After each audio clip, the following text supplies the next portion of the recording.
नमस्कार सभी विद्यार्थियों का हार्दिक स्वागत। आज का हमारा टॉपिक है कैपिटल एक्सपेंडिचर, पूंजीगत व्यय। यानी कैपिटल एक्सपेंडिचर क्या होता है और रेवेन्यू एक्सपेंडिचर से किस प्रकार से ये अलग है, इन दोनों की पहचान किस प्रकार से करते हैं, इसके बारे में आपसे बातचीत करेंगे। आप सभी लोग स्वस्थ होंगे ऐसी हम आशा करते हैं। घर पर रहिए, सुरक्षित रहिए। तो ज़्यादा समय न लेते हुए शुरू करते हैं। कैपिटल एक्सपेंडिचर, पूंजीगत व्यय। जब कभी भुगतान और अथवा खर्चे मौजूदा दायित्व के समायोजन के अतिरिक्त किसी अन्य कारण से होते हैं तो उसे हम व्यय कहते हैं।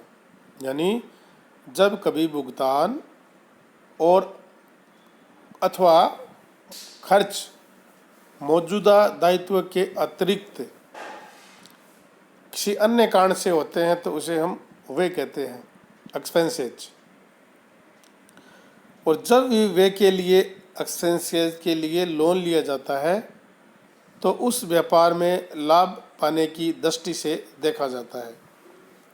जब कोई हम एक्सपेंसेज करते हैं और उसके एक्सपेंसेज करने के लिए लोन लेते हैं तो इसे व्यापार में लाभ पाने की दृष्टि से देखा जाता है। यानी हम लाभ कमाना चाहते हैं। एक्सपेंसेज का लाभ एक लेखा वर्ष अथवा इससे अधिक समय के लिए हो सकता है। यदि एक्सपेंसेज का लाभ एक लेखा वर्ष के लिए लिया जाता है तो उसे आगम व्यय कहते हैं, इनकम एक्सपेंडिचर कहते हैं। कि यदि कोई खर्चा है वो आपने किया और आपने लोन लिया और लोन की जो अवधि है, जो खर्चा है, उस खर्चे की जो अवधि है वो 1 वर्ष है, 1 वर्ष के लिए आपने लिया तो उसे इनकम एक्सपेंडिचर कहते हैं। सामान्यतः इसे एक दिन के व्यापार संचालन के लिए प्रयोग किया जाता है। उदाहरण के रूप में समझे तो वेतन का भुगतान करना है, किराया चुकाना है। वर्तमान लेखांकन सत्र में किया गया वेतन का भुगतान व्यापार को आने वाले लेखांकन सत्र में लाभ नहीं देता है। यानी वर्तमान जो अकाउंटिंग पीरियड है उसमें किया गया वेतन का भुगतान व्यापार को आने वाले अकाउंटिंग पीरियड में लाभ नहीं देता है। यानी वो लाभ 1 वर्ष के लिए ही लिया जाता है, क्योंकि कर्मचारी केवल वर्तमान लेखा सत्र में ही अपना योगदान देते हैं। कर्मचारियों को नेक्स्ट अकाउंटिंग पीरियड में उनके कार्य के लिए उसको भुगतान करना होगा। यानी नेक्स्ट पीरियड के लिए को अलग से भुगतान करना होगा। यदि वे यानी एक्सपेंसेज पर लाभ 1 सत्र से अधिक बढ़ाया जाता है, यानी एक्सपेंसेज है उसका लाभ हमें 1 सत्र से अधिक समय के लिए मिलता है तो उसे पूंजीगत कैपिटल एक्सपेंडिचर के नाम से जाना जाता है। यह है आपका टॉपिक। अब आपको कैपिटल एक्सपेंडिचर और रेवेन्यू एक्सपेंडिचर इन दोनों में अंतर पता चल गया होगा। अब उदाहरण के माध्यम से समझे तो व्यापार में प्रयोग में आने वाले फर्नीचर का भुगतान। जब आप व्यापार करते हैं और व्यापार के काम के लिए फर्नीचर खरीदा, उसका भुगतान किया, तो वर्तमान लेखा सत्र में लिया गया फर्नीचर आने वाले कई लेखा सत्रों में आपको लाभ पहुंचाएगा। पूंजीगत व्यय के लिए साधारणतः चल संपत्तियों के लिए भुगतान और अथवा चल संपत्तियों को बढ़ाने जोड़ने के लिए भुगतान, पूंजीगत व्यय व आगम में निम्नलिखित अंतर ध्यान देने योग्य हैं।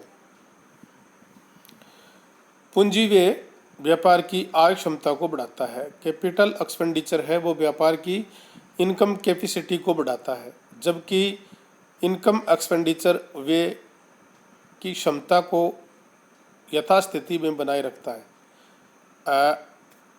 इनकम एक्सपेंडिचर है वो व्यापार की जो स्थिति है, क्षमता है, उसको यथास्थिति बनाए रखता है।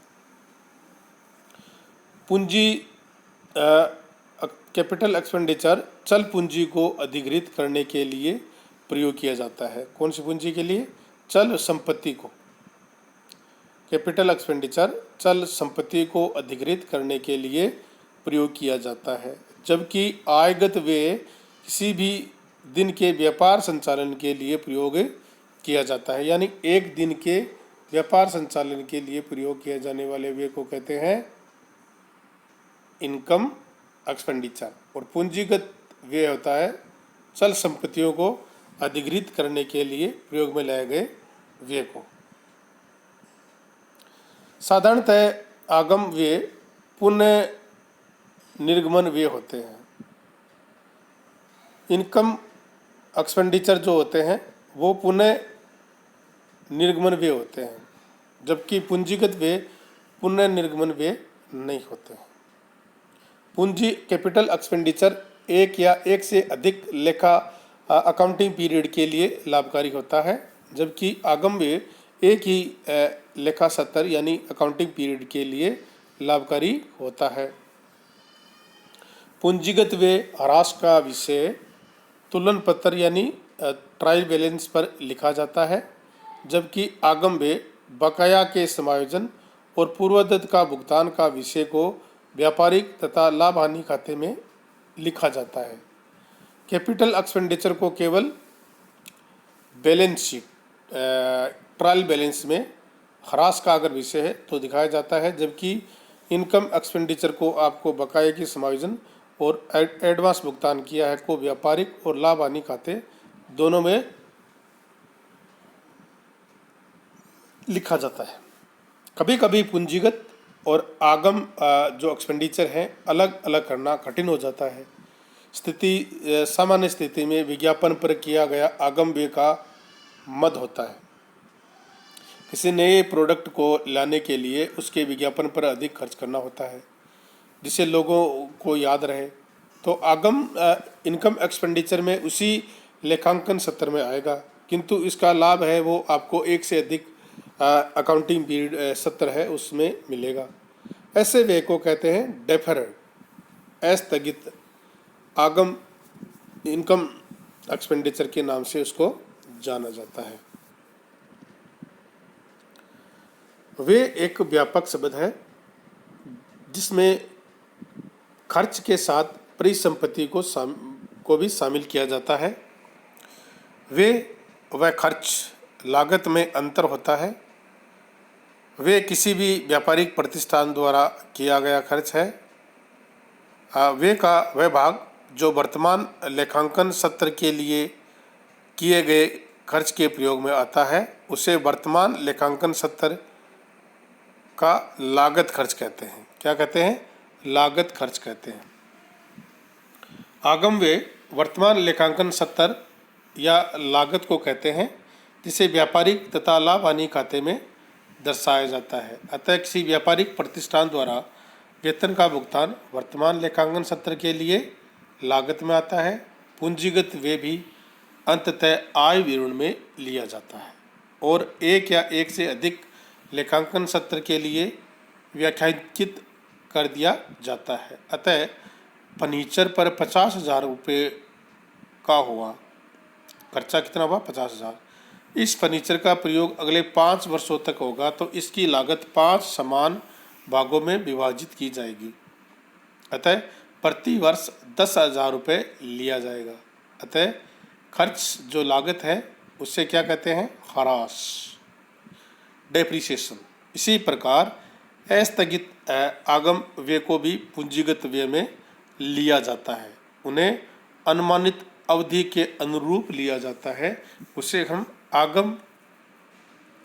अस्थगित आगम व्यय को पूंजीगत व्यय में लिया जाता है। उन्हें हम अनुमानित अवधि के अनुरूप लिया जाता है। आप सभी का बहुत बहुत धन्यवाद कि आपने पूरा ध्यान से सुना और इसको समझा। आप सभी घर पर रहिए, सेफ रहिए, सुरक्षित रहिए और अपना ख्याल रखिए। और जो भी ये कंटेंट आपको पोस्ट किया जाता है उसको लाइक करें, कमेंट करें, शेयर करें और ज़्यादा से ज़्यादा विद्यार्थियों को आप इसको शेयर करें ताकि उनको लाभ मिल सके। धन्यवाद।